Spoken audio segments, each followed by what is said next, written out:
सुनिए, आपका होली गाना रिलीज हुआ और वो होली गाना मुझे सुनाइए, सबको सुनाइए, सब लोग सुनना चाहते हैं। एक लाइन तो गा दीजिए, कभी रिलीज हुआ। और हाँ, उस गाने में रिकॉर्ड भी बनाया है सर, 2 दिन में 25 लाख से यूट्यूब पे। तो इनका एक होली सेट से रिलीज हुआ है अक्षरा जी का, और उन्होंने बहुत अच्छा गाया है। और मैं चाहूंगा कि एक लाइन आप गाइए।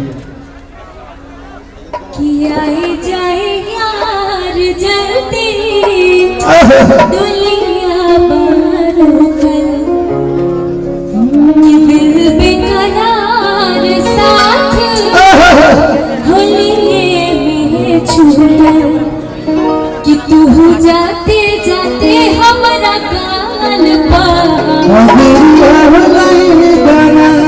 अबिरिया लाई जाओ, कि तू जाते जाते हमारा कान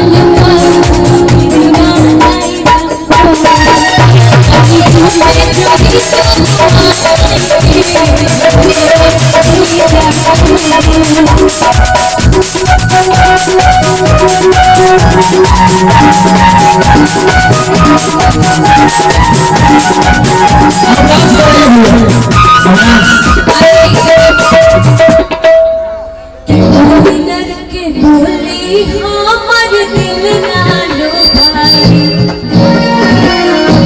तहरा के प्रीत हमरा जियल ना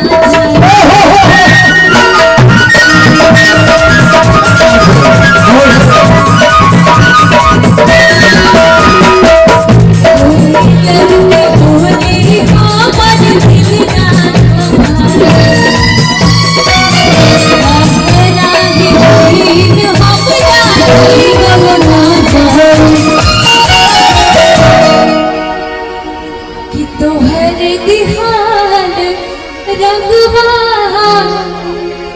कि तोहर दिहाल रंगवा ससुराले जाइब,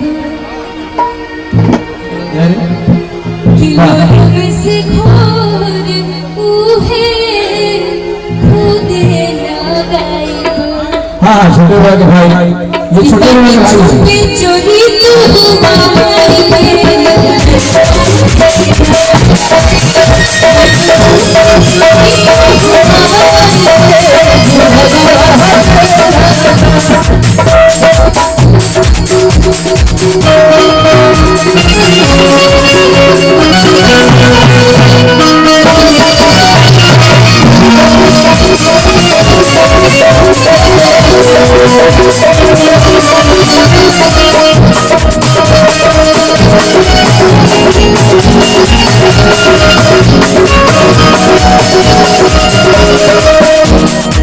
ट्यून है जी, एक ही वो ट्यून है आपके पास, घूम फिर के आइए चलिए।